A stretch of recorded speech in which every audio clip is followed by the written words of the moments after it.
Welcome, Candice, to Better Tech. And before diving in, let's have a brief introduction about yourself and your role for our audience.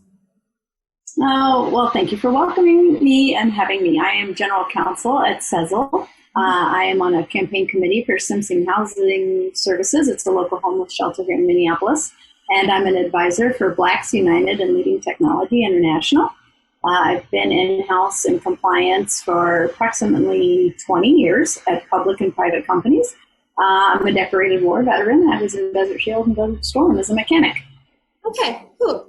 So the topic that we have for today is driving team performance with diversity and inclusion. So before we get into the topic, like the nitty-gritty of it, what is diversity and inclusion for you? Because I feel that's something quite subjective. So how would you define it, and specifically at your organization? Perfect. Okay. Diversity is the presence of a variety of differing attributes, and inclusion is embracing those differences.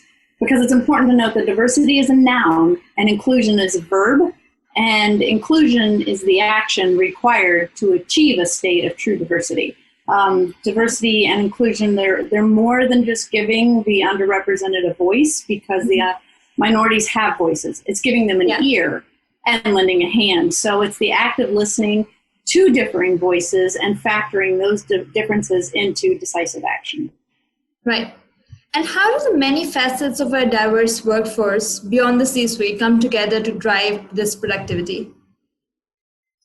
So a workforce that replicates social demographics allows for a go-to market strategy that reaches a broader market. When you have a diverse workforce, you actually create a mini ecosystem of your larger market. By creating this corporate cultural ecosystem, you get two solid outcomes. One, you get ahead of the problems that you might face in the larger market because you're listening to your team. And two, you can build products that actually satisfy the desires of a wider demographic market. So to point one, if or when an employee were to voice a concern, it's quite likely that a customer or an investor would share the same sentiment. So when you ignore your internal voice or your internal warnings, you can actually suffer backlash. And a homogenous leadership team, they tend to see a picture from the same perspective, but diverse teams can see things from a different angle and call out blind spots. And in fact, most whistleblower cases are people who tried to warn a company, but whose warnings were ignored. And those problems have cost companies billions. And to the second point, a workforce that replicates diversity of the market is far more likely to create a solution that thrives in the market than a homogenous group who feels that they believe they know what's best. And a great example of this would be the auto industry decline in the 1980s. Executives were sure they knew that Americans needed bigger, robust cars, even though they were costly to manufacture, despite alleged feedback from employees and customer surveys, which stated that consumers were looking for more affordable forms of transportation. The signs were there, and while there may have been some minute diversity, there was no inclusion, and the result was that the lower-priced Japanese cars sort of just consumed the market share. But it does make sense, if you think about like your car, you have like a lot of warning lights on your car, and you wouldn't only want one warning light or a bunch of seatbelt lights. That only gives you limited exposure to the overall state of the car. You want to know if the engine's out of whack, if the airbag's defective, the oil pressure's higher, if you left your car door open. So you would never want unity or just a single perspective, and even the smaller things in your life, you wouldn't want it in an organization. Diversity matters. So then do you feel that there's a strong correlation between having a diverse workforce and financial performance of an organization? Absolutely. The Boston Consultant Group conducted a study in 2017, and they said that businesses that had more or above average diversity on their management team had 19% higher revenues from their innovative products than those with less diverse leadership. And according to a study by Josh Burson, which they're a corporate talent and HR agency, companies with diversity and inclusion had 2.3 times higher cash flow per employee over a 3-year period. They had, smaller companies had like 13 times higher mean cash flows from their operations, 1.5 to 1.7 times more likely to be innovators in their market. Diversity and inclusion impacts the bottom line, but it has to start at the top. And even if you wanted to discount the financial impact attributed to the diversity through these statistical studies, you can't dismiss the harm that failing to have it can cause. I think Uber paid over $4 million to compensate its employees for gender discriminations, not to include the lost market share they suffered to its leading competitor, resulting from all their negative press. So when you have a homogenous leadership team, you have employees and customers who don't align necessarily with a particular cookie cutter perspective. So you stunt potential growth across the company and the community.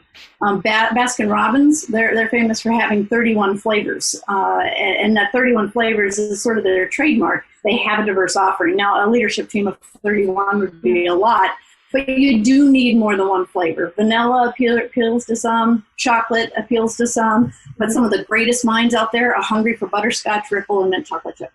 That's a great analogy, I feel, comparing the concept of diversity and inclusion with ice cream flavors. So, and when you mentioned that it starts at the top, do you mean like it starts with the leadership? Correct. Yeah, the leadership team, when the leadership team is diverse and willing to listen, you set the tone throughout the organization. Leadership, it's critical that it is at the top. And the good part is when the leadership has this, when the leadership is diverse, you don't have to create or contrive acceptance. It's already there. The employees know that they have a relatable resource, and customers and partners and investors, they all know that. So what are some of the I'd say like common pickup points that, as a leader that pick up on this, oh, this is working well, this strategy is working well, this is something that we need to improve on? What are like the common signals as a leader, and you're in a leadership position as well? So how do you measure that then? So measuring diversity can be complicated because in some jurisdictions, it's illegal to capture sensitive information unless an individual consents to it. So you do have to encourage people of diverse backgrounds to voluntarily provide that information. So if you are of a diverse background, and that could be anything, whether it's race or gender, ethnicity, sexual orientation or preferences, or even just culture. I mean, whatever your diversity is, if you own it and represent and be out there and be forthcoming about it, it helps companies make sure that they are respecting and develop and envelop these differences. But either way, whether you voluntarily disclose it or not, it doesn't relieve the company the obligations from an ethics perspective to make sure that that information isn't used to discriminate against people for those diversities. So there does need to be robust policies there. But when you're looking to measure, some of the best things leaders can do is you measure your demographics of your applicants from the applicant selection, the promotion, and the development. When you're looking at how diverse your applicants are, if they're not diverse, and if you do not see that you're getting a wide variety of diversity in your recruitment efforts, then you can reasonably predict that the resulting metrics will be low. So if you hire a high level of minorities, but you don't promote them, or you interview but you don't hire them, looking at it across the spectrum can let you see where your breakdowns are occurring, and it allows you to investigate. Some companies do look at their diversity and compare it to the city or the state. You need to be cautious about doing that because a lot of times companies operate in a homogeneous neighborhood. So if you compare your demographics with your neighborhood's demographics, it's not reflective necessarily of the community or society as a whole. So it is better to look at a larger perspective when trying to obtain your metrics. But I would say measure throughout the continuum, from the time that you're recruiting to the time that you're promoting, and then look at where those numbers are falling, why they're not going up or why they're not high, and investigate that for sure. And so do you think like these are some of the common metrics, right, to take into account, like gender, ethnicity, encouraging debates, conflicts? So do you think it's relatively easier for large organizations to have a more diverse and inclusive team as compared to like an SMB or a startup, for instance? Is this something that is like, I would say it's more easier for the leadership of a large company to implement than it is for somebody who's just like starting out with a small scale business? It can be hard for smaller scales, especially when you're looking at something like in the STEM technology, where there tends to be less diversity that are going in. You can always get to the diversity you need by making sure that you are deliberately taking action to do so. And then that goes back to the inclusive part. It's not just setting some lofty goals out there. It is actually doing the work to get to those goals. Okay. And then many organizations also avoid culture change, for instance, due to the fear of it backfiring, impact on the brand, or they don't have a clear direction. So how should like one go about it then? Well, yeah, there will be downsides. Conflict is number one. There's always conflict. The more diverse the viewpoints, the more likely that you're going to have some conflict. But that's the best part about it. First of all, if your decisions as a leader cannot withstand scrutiny, then it's the leader who needs to be called into question, because a decision that can't be tested shouldn't be tried. So you got to embrace the conflict. And this doesn't mean to start fights, but to see a contrary opinion as that warning light on the dashboard. If you were driving and a warning light came off, you don't unplug the warning light. You don't cut the wiring. You try to figure out what's causing that. Is there something I missed? Is there a bigger systemic problem here that I need to look at? So it's a great opportunity to make sure that how you're moving forward is holistically sound. So speaking of like, if you look at the entire business scenario, do you feel that there was like one particular moment that really sparked this diversity and inclusiveness in companies? Because this is something that we didn't really see like some years back, right? So a lot of companies are now picking up into it. And if, for instance, like you mentioned, companies are going over like they're facing lawsuits over stuff like this. So what do you think like really set the momentum for this? Well, I think a big part of it would be the paradigm shift in how we work. I mean, about 20 years ago, there was a work time period and there was a personal time period, and the two never really joined. There was a wall between what you did at work, what you did in your work environment. But as technology advances, those walls are eroding, and the remote structure is generating more of a commingling of professional and personal lives in an unprecedented manner. And it's not uncommon to be on a video call and you could see children or pets running around in the background, or people are taking their calls on the way to the dentist or to cabin or on the beach or grocery shopping. So right now, our jobs and our personal lives are so intertwined, and they're just invading one another, that what we could keep separate previously, 20 years ago, whatever your particular preferences and decisions were, stayed at home, and you let them go when you went into the work. Now they are so joined together that we need to respect the differences even more, because they're in the forefront of every day and of our jobs. So it's imperative that we embrace the variety. Okay.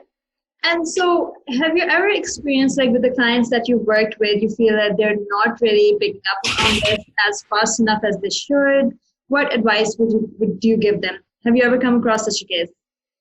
Yes. There's a few, and I've actually seen two scenarios where you can have sort of this two sides of the same coin where something is falling down.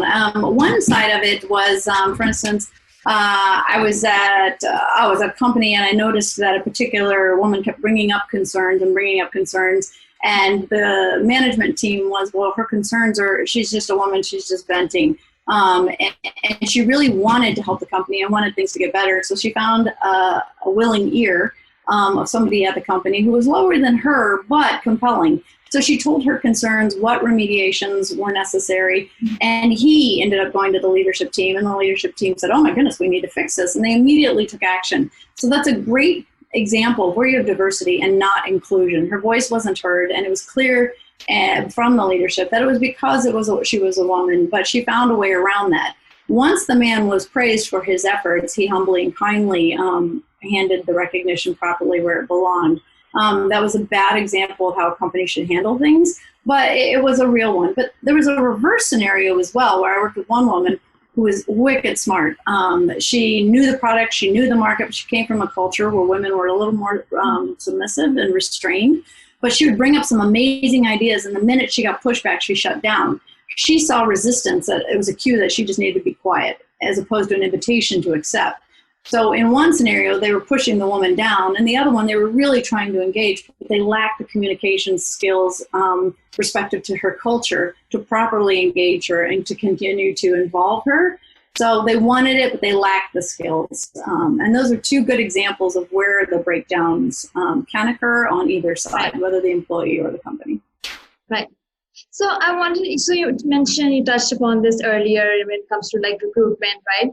The talent that the company is getting needs to be more diverse. So So there is a stereotype, right? Even today, that younger people, millennials, and those people are kind of like going for companies that are very modern or that are very like their digital game is like really strong, and then the older employees are kind of they're like okay with how things are, they're resistant to change. So I'm curious to know, how does this kind of impact the workforce in the organization then, if the demographics are kind of different?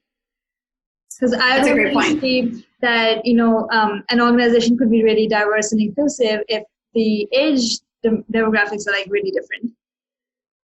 And that's a good point. So two things on that. So in 2000, 35% of the workforce was 45 or over. In 2010, 42% of the workforce was 45% or was 45 or older. And those percentages continue to grow. So you do have this older workforce constantly standing there when you have a younger workforce who has an entirely different perception of how things should be managed. So there is some diversity on that front as well. And just as we need to respect the diversity for genders and races, that age is not without merit. Those walls are eroding. And I think even the older employees are coming to the conclusion that it matters. It impacts the bottom line. They have to take action. So for no other reason, you get the people who you hope are doing the right thing for the right thing's sake. And then there are the times where you just hope they're doing the right thing because that's economically a bad idea not to. But technology is advancing enough, and it all comes down on this point to education, making sure that the older generation who is used to keeping things separated, keeping the personal lives out, is now educated on why this change is necessary and why the embracing of technology is important. But it's also important to educate the younger workforce that they do have to work with somebody who's less educated on the technology or less exposed, and to help teach them as well, teach them how to communicate. So this education that you're talking about, I assume it's something that should be ingrained in the company culture. Like it's the leadership's responsibility to kind of have it through every aspect of the organization, right? Absolutely. And in fact, I would argue that inclusion in your policies, your procedures, and your go to your employee strategy is as important, if not more important, than diversity, because you can hire diverse people, but if you aren't giving them the chance to participate and you're not including them, then it's really just a facade. You have to allow anybody of diverse background to be able to speak and to contribute meaningfully. You need to empower them to make their decisions. You need to encourage them to speak up. You need to give them opportunity. These are all critical for them. So Candice, again, this is something that I know it's fairly recent with the recent move to work from home model. How is that something that has impacted this diversity and inclusiveness? Because I feel that was something that was, it was far more easier to have these meetings or this culture while you were at an office, a physical office space. How do you kind of go about it if you're working remotely? And especially if you're a global business. So how does that play out? So I do believe that the remote workforce is actually encouraging the acceptance and inclusion, because you do get to see people. So a lot of times you can make presumptions about whether or not people are diverse or not. I actually have a funny anecdotal story on that. My grandmother is actually Native American, and she married a Caucasian, and in order to inundate herself more with his life, she decided to take a white name, and the name she chose was Eddie Ben. She liked the way it sounded. She liked the way it rolled off the tongue, and she ended up actually getting drafted for World War II when she was 9 months pregnant. The significance of that is what she heard and what people heard, what she believed and other people believed. There's clearly a cultural communication breakdown here. But now when you're on video with people, you're seeing people in their living rooms and in their backyards, and you're seeing them around their kids. You're seeing them with their partners. So this is actually, the remote workforce is really bringing to light just how diverse we can be, because sometimes you look at someone and you may presume you know what diversity they offer, but until they've actually disclosed, it's really speculation on your part. So I would caution people against trying to guess the diversity of their workforce. And don't try to use your, sort of this thumb in the air guess and say, oh, I'm pretty sure we have this many Blacks, this many Latinos. People need to let you know what they are before you try taking a swing at it. And then recognizing that this remote scenario is making those things a lot more obvious than they were in the past. So is there one area that you feel there is still a lot of room for improvement, that this is something that organizations in general are missing the mark on? Inclusion. I would definitely say inclusion. When you look at policies, a lot of times you'll see goals to get certain demographics of underrepresented employees, and you see these goals, and even if you target them, but you don't hire them, or you hire them, but you don't promote them, or they're not leadership, it's important that inclusion is truly embraced. I mean, you cannot have diversity without inclusion. And a lot of the policies and procedures and goals, they really tend to discount that latter point. And I would say inclusion comes with it, not only promoting it and actually requiring it in some form or fashion, but also education. We go back to that again. Sometimes people just don't know how to communicate with people of varying demographics. And to that point, it is just incumbent upon a company to engage that conversation. And even if you have somebody who might be less willing to communicate, they need to get them involved, because you need everybody's opinion, and getting those opinions to the table is sometimes hard. So education would be the best way to promote the inclusion part of it, which I think is somewhat lacking still. Right. And how far do you think there should be a distinction when it comes to implementing or these policies between the senior management and then the HR department? Because I mean, it's something that you typically in the books, right? This is something that falls under the umbrella of the HR department. But I understand that obviously as a leader, as a person in any senior position, you have to kind of be in that position to kind of influence people and lead them on in a good way. But do you think there should be a distinction? And if so, how much? Leadership is primary on this one for sure, because even if HR can bring in diverse people, if leadership is not giving those people a voice or making sure that they're in positions of authority or able to make decisions, then you're not really accomplishing much. You're not really advancing the cause of any minority at that point. You're just you're making yourself look good for the wrong reason. So it has to be a leadership-driven initiative. It has to be from the top down. We want to be inclusive, and this is how we want to be inclusive. Now, it cannot be done without HR or people ops involvement. They certainly need to be the ones that are recruiting through the proper channels, and marketing and advertising and promoting what is being done within the company. So that clearly falls within human resources. But if you don't have the leadership, then it's just going to fail. Mm-hmm. And so this may be a difficult question, but if you had to pick 3 qualities that make a good leader, what would those 3 qualities be? Open mind, active ears, and working hands. So open mind, that they're willing to let other ideas and other thoughts and other people come forward. Active ears, they have to be willing to listen. And then working hands, they need to be taking that advice and using it for decisive action. It cannot just be, it's just not idle. Diversity and inclusion does not happen idly. It has to have action behind it. Okay. And just as an ending note, is there anything that you'd like to share with people entrepreneurs or founders of startups getting into this space? Because like you mentioned, it can be a bit hard for them. So is there anything that you'd like to share? Sure. I would say that just to remember that diversity is a noun. It's a desired state. There has to be inclusion of diverse employees before it benefits the company and benefits the community as a whole. That would be sort of the summary. Right. Okay. Well, thank you, Candice. That was a really good talk. I mean, you had plenty of great insights to share on this topic. So thank you once again for being on Benedict. Thank you. Thank you.